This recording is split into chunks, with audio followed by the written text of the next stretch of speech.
de Estados Unidos, donde se encuentra el señor Javier Francisco Cabeza de Vaca.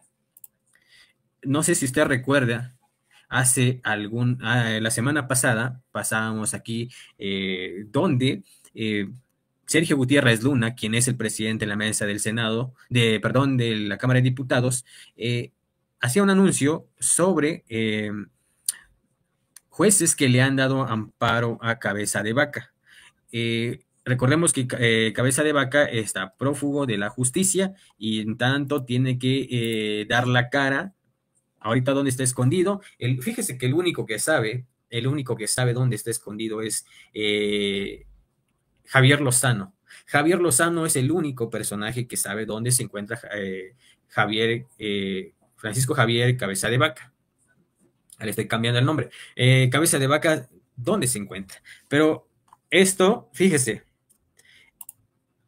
en el programa de Carlos Alarraqui, fue entrevistado Cabeza de Vaca por estos personajes y nada más escuche, se lo voy a pasar a compartir para que usted vea.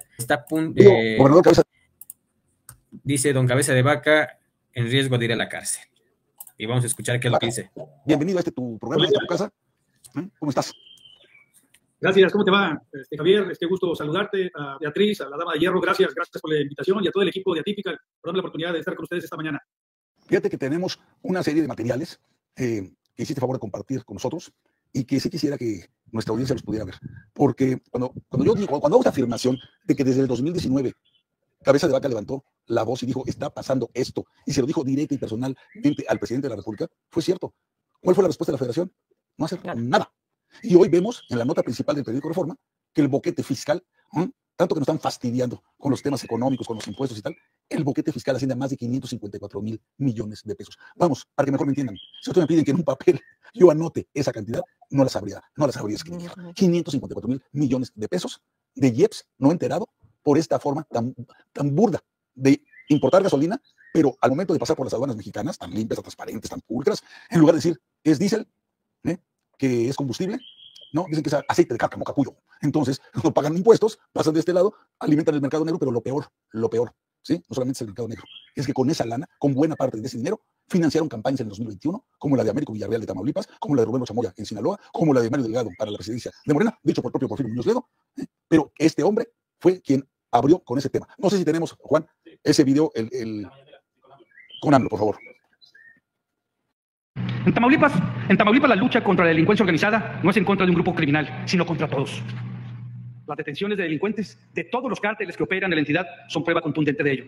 Ningún grupo criminal posee patente para delinquir en Tamaulipas. Para los delincuentes, toda la fuerza del Estado. Miren qué bonita cara de esposa, miren qué bonita cara de esposa. Pero no es todo lo que tenemos. A ver, el otro video, por favor. Siguiente video. Me acuerdo de Cabeza de Vaca, es que no sé si Santiago Nieto o ya Pablo, me llevaron un documento en donde el gobierno de Estados Unidos estaba solicitando información. Y luego supe de que por eso se había iniciado la investigación en la Fiscalía, por una solicitud del gobierno de Estados Unidos. Y luego supe de que el documento era apócrifo. ¿Cómo? Pero no volví a saber más. Me llamó mucho la atención porque si era apócrifo, pues ese es el elemento, la prueba para la defensa, ¿no? Me están persiguiendo injustamente al grado de que presentan este documento apócrifo. Pero no he vuelto a saber de eso. Como tampoco he vuelto a saber de cómo va la investigación, porque la verdad sí tengo mucho trabajo y me ocupo de lo que por ley me corresponde. Y no es mi fuerte la venganza. Claro, es una mentalidad perversa, imagínense, si me van a creer de que yo pues nada más ando pensando cómo enfrentar a los adversarios.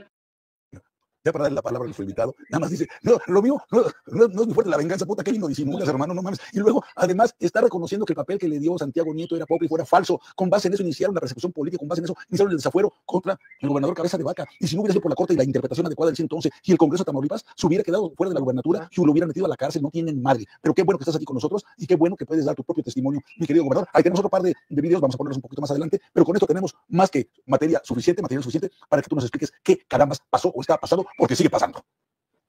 Claro, gracias, Javier Beatriz. Efectivamente, en el 2019, a través de diferentes operativos que llevó a cabo la Subsecretaría de Ingresos de Finanzas del Gobierno del Estado, se detuvieron camiones, trailers con pipas que contenían hidrocarburos, en este caso eran combustibles, y no pudieron demostrar que esos combustibles habían sido introducidos a México de manera legal. Se les hizo el PAMA, que viene siendo la documentación que se lleva a cabo en estos operativos, y lo pusimos a disposición. Fíjense lo que son las cosas. Los primeros operativos fueron cerca de 30 trailers que equivalían más o menos a 500,000 litros. Se pusieron a disposición de la Fiscalía General de la República, se llenaron los patios y siguieron los operativos llevándose a cabo, al grado de que se tuvo que hablar con Petróleos Mexicanos para que nos prestaran los patios de Pemex en Reynosa y poder colocar todas las pipas que se habían decomisado en ese entonces, y se pusieron a disposición y presentamos las denuncias correspondientes. ¿Qué es lo que sucede? Pues que no se le dio seguimiento por parte de la Fiscalía a esas denuncias que se presentaron a esas empresas que estaban importando hidrocarburos, y bueno, ya es del dominio público que fue modus operandi que utilizaron tanto, en este caso, el partido de Morena, a través de sus cómplices, para hacer importaciones ilegales y con eso financiar no solamente campañas, sino también la campaña del presidente nacional, en ese caso, en ese entonces, Mario Delgado, como tú acertadamente lo mencionas ahí, Javier, el 2020. Pero señalamos en ese entonces que esto era un acto de corrupción terrible, jamás antes visto. Sin embargo, no se hizo absolutamente nada por parte de la autoridad. Nosotros seguimos insistiendo, seguimos con operativos. ¿Pero qué es lo que hicieron? Hicieron modificaciones a su estrategia, al grado que empezaron a introducir combustibles ilegalmente, sin pagar el IEPS, solamente el IEPS. También por ferrocarril, por Matamoros y por Nuevo Laredo. Y bueno, de ahí siguieron algunas otras modificaciones, yéndose a otros puertos de entrada como Acuña, entre otros, Piedras Negras, entre algunas otras, al grado que llegaron al absurdo de utilizar, en este caso, barcos. Lo hemos visto con los buquetanques, que hoy en día han sido decomisados, pero que ya ha habido investigaciones al respecto, donde de una manera muy burda fueron millones y millones de litros que fueron introducidos ilegalmente al puerto de Altamira, al puerto de Tampico, Costa Rica, entre muchos otros, al puerto de Guaymas. Y bueno, pues ya fue una manera muy práctica de llevar a cabo estos actos de corrupción que, si nosotros cuantificamos, pues resulta que asciende en lo que va de 6 años del gobierno de López Obrador en 554,000 millones de pesos solamente por el concepto de IEPS. Falta agregar el IVA. Imagínense ustedes de cuánto estamos hablando aquí, como tú lo mencionabas ahorita, Javier, no te alcanza a poner tantos ceros. De ese tamaño es la operación que se llevó a cabo con estos. Sin embargo, el grave problema es que no solamente utilizaron estos recursos para financiar campañas, sino que también tuvieron que compartir estos recursos con los grupos criminales. Esto está documentado, denunciado, es del dominio público, y una vez más, no se hizo absolutamente nada al respecto. Francisco, ahora con lo que estás diciendo, todas estas omisiones, todo este voltear la cabeza y dar la espalda a estos hechos, a esta demostración de delitos con el tema del huachicol por parte del gobierno federal, me trae a la memoria, y creo que se quedó grabado en la memoria colectiva de los mexicanos, cómo arrancó López Obrador su gobierno. Te acordarás que a los pocos días de haber asumido el cargo, lanzó públicamente una guerra en contra del huachicol, armó todo un espectáculo mediático para decirle a los mexicanos que su gobierno, como ningún otro, iba a combatir esta práctica ilegal. Meses después declaró una victoria en relación a este combate, y sin duda su gobierno, sabemos que el delito del huachicol no es una práctica que inició durante el sexenio de López Obrador, pero sí en el sexenio de López Obrador tomó fuerza más que nunca. Se construyó una red de complicidades en la que está involucrado el gobierno federal, Pemex, aduanas, por supuesto los cárteles del crimen organizado y por supuesto funcionarios y por supuesto empresarios. Una pregunta, ¿tú crees que López Obrador armó toda esta campaña en contra del huachicol para ocultar que su gobierno protegía un negocio criminal y desde los primeros días de su gobierno estaba pensando que el dinero del huachicol le iba a servir para financiar, entre otras cosas, las campañas de Morena, que se trató simple y sencillamente de una simulación? No me queda la menor duda, Beatriz. De entrada hay que recordar el término que utilizó el entonces presidente de abrazos, no balazos. Es un término que no iba dirigido hacia nosotros, hacia los ciudadanos, en general, la sociedad mexicana. Era dirigido a los grupos criminales, de decirles, oigan, no los voy a tocar, ustedes van a poder operar. Además que a cambio de eso necesito yo también un respaldo económico, como también la complicidad para operar en campañas políticas. Uno de los instrumentos que sabía que podía utilizar era precisamente a través del huachicol fiscal. Esa demostración que se hizo de que compraron no sé qué tantas pipas, pues es una cantidad insignificante para toda la demanda que se requiere en nuestro país de hidrocarburos para la operación y funcionamiento de todos los vehículos e industria, transporte público en general. Entonces, a mí no me queda la menor duda que esto fue un plan totalmente operado, y donde dio un instrumento que podía ser utilizado para poder financiar las campañas, a sabiendas que tenía que compartir parte de este dinero con los grupos criminales. Pero yo quisiera, para tu audiencia, si no tienes inconveniente, Beatriz y Javier, puntualizar el término huachicol, porque no sé si se han preguntado ustedes, ¿de dónde surge ese término? ¿Por qué nace el término huachicol? Hoy en día ya lo relacionamos con todo el tema que tiene que ver con hidrocarburos de una manera ilegal. Vaya, cualquier acción que se lleva a cabo ilegal usando hidrocarburos, ya se le usa el término huachicol. Pues resulta que la historia urbana da a conocer que esto inicia a mediados del año 2000, entre 2005 y 2007, donde la cuenca de Burgos, en la zona de Tamaulipas y parte de Nuevo León, estaban perforando pozos para sustraer gas natural. En esas perforaciones salió un producto que era un condensado, el cual fue robado, y eran cantidades importantes de ese producto, se estaba robando por parte de los grupos criminales y buscaron la manera de que ese producto lo pudieran llevar hacia Estados Unidos y venderlo a las diferentes áreas y refinerías, que es lo que ahorita está saliendo. ¿Y por qué es tan importante dar a conocer esta situación? Porque ya todo el mundo utiliza el término huachicol, pero desconocemos cómo inicia. Resulta que cuando estaban mandando este producto hacia las refinerías, acá en Estados Unidos, les preguntaban a las personas, ¿cómo le llamas a ese producto? What do you call it? Pero como utilizaban las palabras muy rápido acá en Texas, decían, what you call it, what you call it, what you call it, ¿cómo le llamas? Y las personas que llevaban ese producto no dominaban el inglés y entendían, oye, pues estamos llevando un producto que se llama huachicol, huachicol. Y así es como surge el término huachicol. Fíjense lo que son las cosas. Hoy en día es la palabra prácticamente que sale ya internacionalmente, pero es porque se hizo una adecuación o modificación a una expresión americana que es, what do you call it? What you call it, huachicol, ¿cómo lo llamas? Y es huachicol. Pero eso fue con esta concentrado que se tenía de un aceite ligero que se estaba robando de los pozos de gas y que prácticamente no se reportaba, pero que se estaba llevando a las refinerías. Modifican su operación, ya no hay la extracción de gas, se para toda la operación de gas, pero ahora, a partir del 2019, empiezan, porque había necesidad de importar gasolina, Pemex no tenía las capacidades y se les hizo fácil, oye, pues vamos a empezar a importar producto y no pagar el impuesto del IEPS.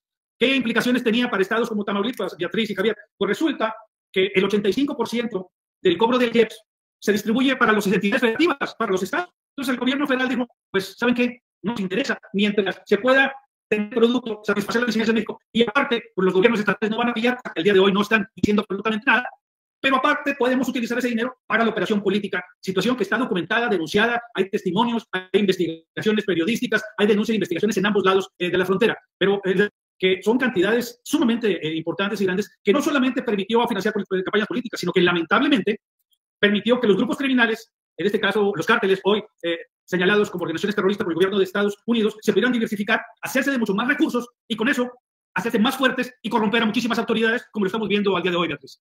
Quiero hacer tres comentarios, como que siento que de pronto la señal no está muy nítida, a ver si somos nosotros, no eres tú, soy yo, o no sé qué esté pasando, pero hay que checar la señal. Segundo, para que luego no digan que en este programa no hay aportaciones culturales. Hoy ya sabemos cuál es el origen del huachicol. Muy bien, gobernador. Y tercero, fíjense lo que dice, y quisiera que repitieras el dato, querido gobernador. ¿Por qué no hay más ruido sobre este boquete de 554,000 millones de pesos de IEPS no enterado por combustible importado de manera fraudulenta? ¿Por qué? Porque 11 partes de 12, o sea, la enorme mayoría, la gran mayoría de ese dinero no iba para la federación, sino que era para la participación a las entidades federativas. ¿Y qué tienes en las entidades federativas? A una bola de salameros que son incapaces de decirle al gobierno federal, oye, esa lana es mía, esa participación era para mi estado. Y entonces, ¿de cuánto estás hablando? ¿Cuál fue la cantidad que nos dijiste, querido gobernador? Sí, efectivamente, cerca del 85% de estos ingresos de la federación se distribuyen en las entidades federativas, especialmente a los estados petroleros. Y como no hubo resistencia por parte de los gobiernos estatales, pues se les hizo muy fácil. Ahí está precisamente la cifra, son datos públicos. Esto es algo sumamente importante que vale la pena señalar. El día de hoy el periódico Reforma da a conocer estos datos y resulta que estos son datos oficiales que están de la Agencia de Estados Unidos, por sus letras EIA, que es Energy Information Administration, donde es público y da a conocer todas las exportaciones de combustibles que estos han tenido hacia México.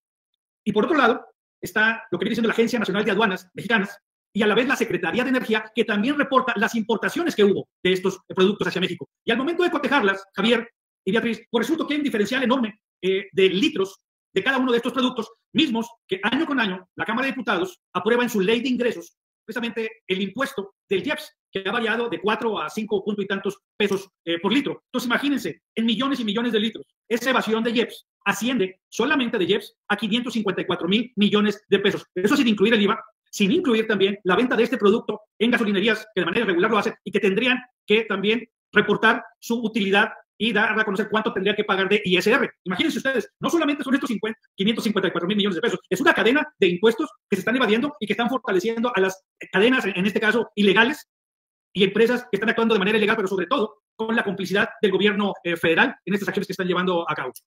La semana pasada nos enteramos, Francisco, de que tú cuando eras gobernador de Tamaulipas, pediste al gobierno federal la detención de uno de los líderes del huachicoleo y además líder del cártel Jalisco Nueva Generación en Tamaulipas, del famoso primito César Morfín. Y entiendo que el gobierno no recibiste por parte del gobierno ninguna respuesta. No hubo ningún acto de detención, no hubo ninguna reacción por parte del gobierno federal, es decir, hubo un absoluto silencio, así lo entiendo. Tú cuando eras gobernador, yo supongo que tuviste que haber platicado de este tema y de otros relacionados de combustibles con el presidente de la República. ¿Llegaste a hacerlo? ¿Llegaste a platicar con López Obrador sobre estos temas? ¿Y qué respuesta te daba? Qué buena pregunta. No solamente eso, Luis. Nosotros sabíamos que era importante, que era, por cierto, fue uno de los principales compromisos que asumí cuando llegué como gobernador y durante mi campaña, de poder restablecer el orden, la paz y el Estado de Derecho en el Estado de Tamaulipas. Y para ello, sabíamos que tenemos que combatir a los grupos criminales, en este caso a los cárteles. Sin embargo, no podíamos esperarnos a que el gobierno federal sacara las órdenes de aprehensión, porque ellos llevaban otro ritmo. A nosotros nos surgía que eso se llevara a cabo. De tal suerte que lo que hicimos es hacer modificaciones al Código Penal en nuestro Estado y tipificamos el delito de extorsión, de secuestro, especialmente de extorsión, halconeo y el tirar contra llantas como delitos graves. Y eso nos permitió que a través de órdenes de aprehensión contra esos grupos criminales se pudiera actuar en consecuencia. Eso es algo que llevamos a cabo y que poco se dice, Beatriz. ¿Has escuchado tú a muchos gobernadores hablar acerca de que, bueno, es que si es el crimen organizado, si son los cárteles, es del ámbito federal? Sí y no. Es cierto que es del ámbito federal, pero también es cierto que estos grupos criminales cometen delitos del fuero común, como es extorsión, secuestro y homicidios. Y por ahí nosotros llevamos a cabo estas órdenes de aprehensión que en su momento, precisamente al Gabinete de Seguridad y muy especialmente a la Secretaría de Gobernación y a Presidencia de la República, se le entregó una lista con las órdenes de aprehensión por el ámbito estatal de todos estos capos o estos criminales, mismo que enfureció al presidente de la República, porque lo evidenciamos de que él no estaba haciendo absolutamente nada para combatir a los cárteles, a los grupos criminales, pero nosotros, más allá de pedirle ayuda, pues era simplemente pedirle colaboración, como está establecido en la ley, en la misma Constitución, que tanto los estados tienen que coadyuvar las entidades federativas con la federación para poder complementar órdenes de aprehensión. Lo mismo es a la inversa. Cuando hay órdenes de aprehensión por parte de los gobiernos estatales, de las fiscalías de los estados, la federación tiene que actuar en consecuencia y coadyuvar para poder complementar las órdenes de aprehensión. Y es precisamente lo que hicimos. Sí se lo entregamos, entregamos esa lista al gobierno federal, a la presidencia, y en la visita que tuve en Reynosa, tuve la oportunidad de entregarle esa lista, una copia en persona. Yo creo que eso fue la gota que derramó el vaso para esta persecución desmedida que llevó a cabo el presidente López Obrador en contra de mi persona, no solamente sobre el proceso de desafuero. Hay que tomar en cuenta que fueron varias situaciones por las cuales no solamente no coincidimos, sino que chocamos directamente, desde no haberle entregado el sector salud al INSABI, que el tiempo me dio la... haber defendido las energías limpias, que Tamaulipas tiene el mayor potencial de esto, y tuvimos que llegar a meter controversias constitucionales y amparos, por haber iniciado la alianza federalista, la alianza de 10 gobernadores que defendían la democracia y el federalismo en nuestro país. Todo esto, yo recibí muchos mensajes por parte del gobierno de López Obrador de que frenara estas operaciones, pero yo siento que la gota que derramó el vaso, Beatriz, fue el trabajo que hicimos en conjunto, como ningún otro gobierno en la historia, el gobierno estatal en la historia ha llevado a cabo, con 7 agencias de Estados Unidos.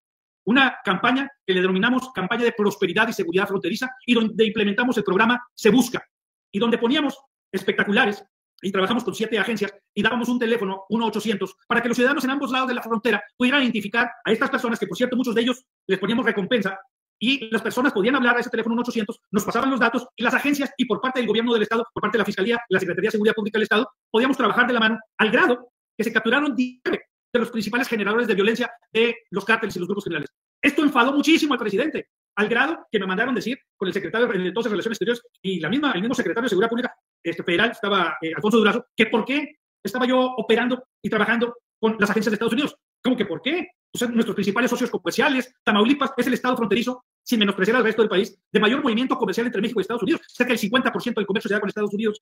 Todo eso pasa por Tamaulipas. Y por supuesto que no era la primera vez que nosotros trabajábamos con las autoridades de Estados Unidos, porque lo he hecho desde que era presidente municipal, de una manera coordinada, buscando siempre mejorar las condiciones de seguridad y garantizar una mejor situación de seguridad para las familias en ambos lados de la frontera. Entonces, sí hubo mucha molestia, pues al grado que me lo señalaron en diferentes ocasiones, y nosotros no frenamos de trabajar de la mano con las 7 agencias, al grado que los resultados estaban a la vista. De haber recibido yo Tamaulipas entre los 3 estados más inseguros y más violentos del país, al término de mi mandato, Beatriz, lo dejamos entre los 5 estados más seguros de México. Y conste que no es que yo tenga otros datos, son datos oficiales del Secretariado Ejecutivo del Sistema Nacional de Seguridad Pública. Todo esto encoleró al presidente y pues hubo pues una andanada de ataques, una campaña muy fuerte en mi contra, de difamaciones, de calumnias, al grado que un proceso, que es el primer proceso de desafuero que se lleva a cabo en contra de un gobernador.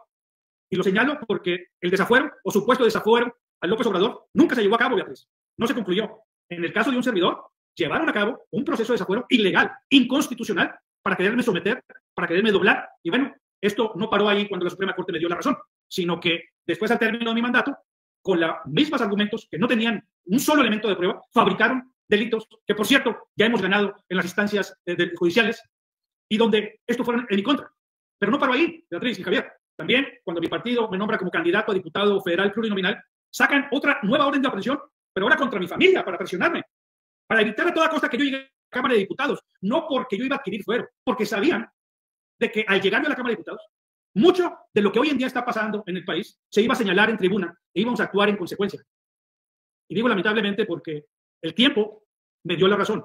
Me hubiera gustado no haber tenido, que esas cifras no hayan llegado a estas cantidades de la omisión de IEPS, de la participación del crimen organizado, de la corrupción y complicidad del gobierno y de Morena con los grupos criminales, pero los datos están ahí, ya es del dominio público, ya lo dio a conocer también el gobierno de Estados Unidos de la alianza intolerable que se tiene entre el gobierno y muchos políticos vinculados al crimen organizado, y lamentablemente, Beatriz, estamos sufriendo las consecuencias. Aquí lo que ha faltado pues, es voluntad política, y si no hay voluntad política difícilmente se van a lograr restablecer el orden, la paz y el Estado de Derecho. Varias personas, gobernador, te están saludando aquí de la audiencia.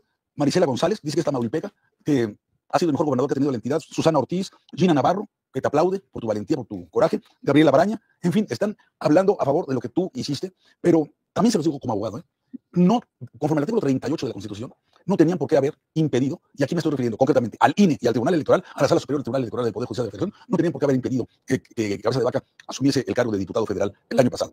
No tenían elementos ni fundamento constitucional para ello. Lo que ocurre es esta porquería de que cuando eres incómodo para el régimen, simplemente te hacen a un lado. Yo quisiera que, vamos a poner solo un fragmento, gobernador, porque está largo aquel video del 2019, ustedes no lo conocen, pero para que vean cómo desde el 2019 el gobernador García Cabeza de Vaca señaló con todas sus letras ocurriendo en su entidad. ¿Qué hizo la federación? Nada. Y como él bien dice, hay ciertos delitos que me corresponden en el fuero local: homicidio, secuestro, extorsión, robo, etcétera. Y por eso actuó y se giraron diversas órdenes de aprehensión contra todos estos personajes. ¿Cómo le dijiste al de hace rato ¿Cómo le dicen? Al primito. Al primito. Pero en esa lista del primito, ¿cuántos nombres venían? Como 14 nombres. Noruega ahí con unos vikingos y la chingada. Bueno, ese tipo dice López Obrador que lo hizo embajador en Noruega porque estuvo presente todo el tiempo en Tlahuelilpan cuando murieron 137 personas por un piquete de huachicol, y que en lugar de que por protección civil aseguraran y acordonaran la zona para que nadie se acercara, tuvieron durante 6 o 7 horas abierto el lugar hasta que explotó ese ducto y murieron 137. ¿Cuál es tu premio? Pues gracias por haber estado ahí viendo cómo morían 137 personas, no hay un solo detenido, no hay un solo responsable, y entregó el Estado a Morena. Bravo, premio de consolación, te vas a Noruega. A ti, déjame preguntarte algo, calzón quitado, mi estimado gobernador, y perdón por lo ordinario, ¿Te llegaron a hacer alguna oferta de esa naturaleza de que si te portabas bien y si retirabas todas tus acciones y ya dejabas de hacer la de jamón y te alineabas con el régimen y entregabas tu estado a Morena, te iría a todo dar con una embajada, con algún cargo o con pues, la paz de la mano del Mesías? Fíjate, Javier, que no llegó a eso, porque ellos sabían que bajo ninguna circunstancia yo me iba a doblar o me iba a vender.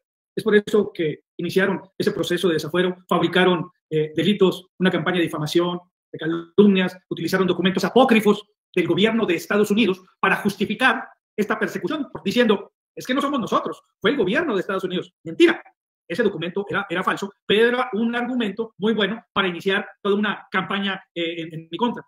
Lo que sí recibí es oferta de que si entregaba mi estado durante el proceso de desafuero, me quitaban pues prácticamente ya las órdenes de aprehensión. En pocas palabras, si yo entregaba el estado y me retiraba como gobernador, me quitaban todas las órdenes de aprehensión.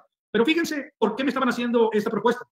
Para mandar un mensaje al resto de los gobernadores de que, ya ven, el gobierno federal quitó a uno de los gobernadores que inició la alianza federalista, al que se opuso a entregar su sistema de salud al INSABI, aquel que también defendió las energías limpias y aquel que trabajó de la mano con las agencias de Estados Unidos. Entonces el mensaje iba a ser muy sólido si yo hubiera cedido, pero esto es un tema que yo lo platiqué con mi familia, con algunos colaboradores, y les dije, yo no voy a permitir eso. A mí me eligieron los tamaulipecos y me mantengo firme. Y fue una situación compleja y difícil. Imagínense ustedes estar en la casa de gobierno tener que pedirle a mi familia que se fuera del país porque no los iba a arriesgar, quedarme en casa de gobierno cuando llega un avión de la Fiscalía General de la República con gente a supuestamente aprenderme. Ahí estuve yo. No entraron porque sabían, y lo digo con mucho respeto, pero es la realidad, sabían que no me iban a poder detener, que me tenían que matar. No me iba a permitir yo que me detuvieran y me iba a quedar con los brazos cruzados. Y se generó mucha polémica. Y esto no es un tema, para que no vaya a haber confusión, esto no es un tema de valor. No, esto es un tema de convicciones, de principios. Y esto fue del dominio público. Eso irritó aún más al gobierno de López Obrador, de no haberme sometido a sus caprichos y haberme doblado, hincado ante sus pretensiones. Francisco, gobernador, como tú sabes, se han dado, se supone, 3 o 4 llamadas telefónicas entre Trump y la presidenta Sheinbaum desde que ella asume el cargo.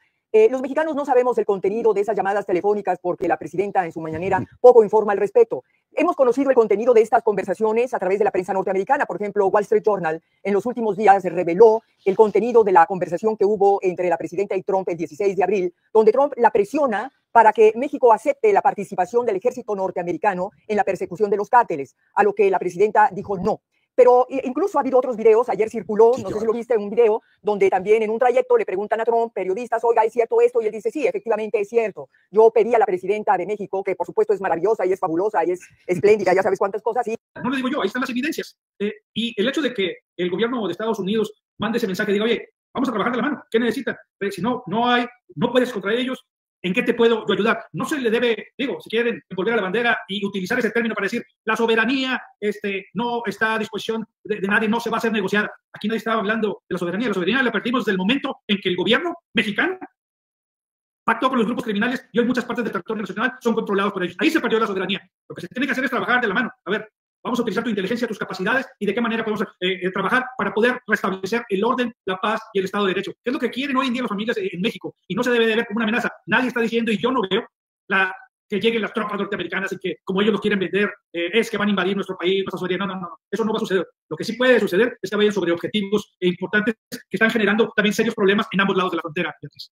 Mira, antes de despedirte, mi querido gobernador, muchos reconocimientos por parte de quienes nos están viendo y escuchando ahorita en la audiencia. Pilar Sánchez, Claudia Molina, Estela dice que aunque no seas diputado, debes seguir levantando la voz fuerte como lo estás haciendo en estos momentos. Y yo estoy de acuerdo con ella. No estés esperando a que tengas un cargo de representación popular para que hables tan fuerte como lo estás haciendo y para que pongas un ejemplo de que cuando hay voluntad, sí se pueden hacer las cosas, aunque seas objeto de una persecución política. Blanca Canizales también. Y bueno, pues, gobernador, las puertas de este programa están abiertas.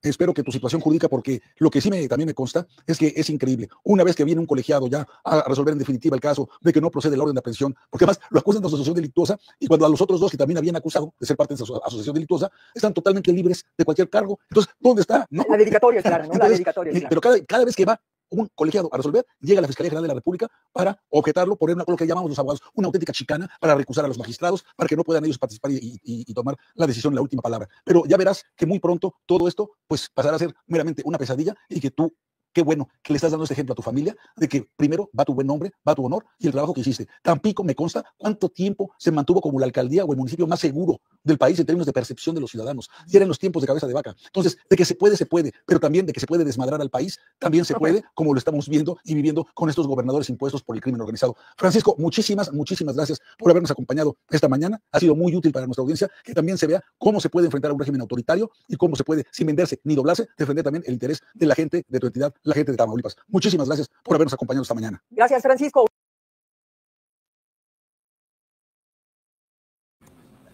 Hay mucho Cabeza de Vaca fue un perseguido político de Andrés Manuel López Obrador. ¿Qué pasó con el documento apócrifo que supuestamente le presentaron a Andrés Manuel López Obrador? No se sabe dónde quedó ese documento que presentó. En ese entonces estaba Santiago Nieto en la Unidad de Inteligencia Financiera. Luego llegó Pablo Gómez, pero realmente le digo qué pasó con ese documento y quién mintió a Andrés Manuel López Obrador para que supuestamente persiguiera a Cabeza de Vaca. Cabeza de Vaca fue uno de los que inició esta alianza de gobernadores, de 10 gobernadores que se decían en contra de Andrés Manuel López Obrador. Hoy, ¿dónde está Cabeza de Vaca? Si realmente está coludido con los grupos delictivos, ¿por qué Estados Unidos le sigue manteniendo ¿No le ha retirado la visa? ¿Qué hay detrás de Cabeza de Vaca? El tiempo lo dirá la razón, dará la razón.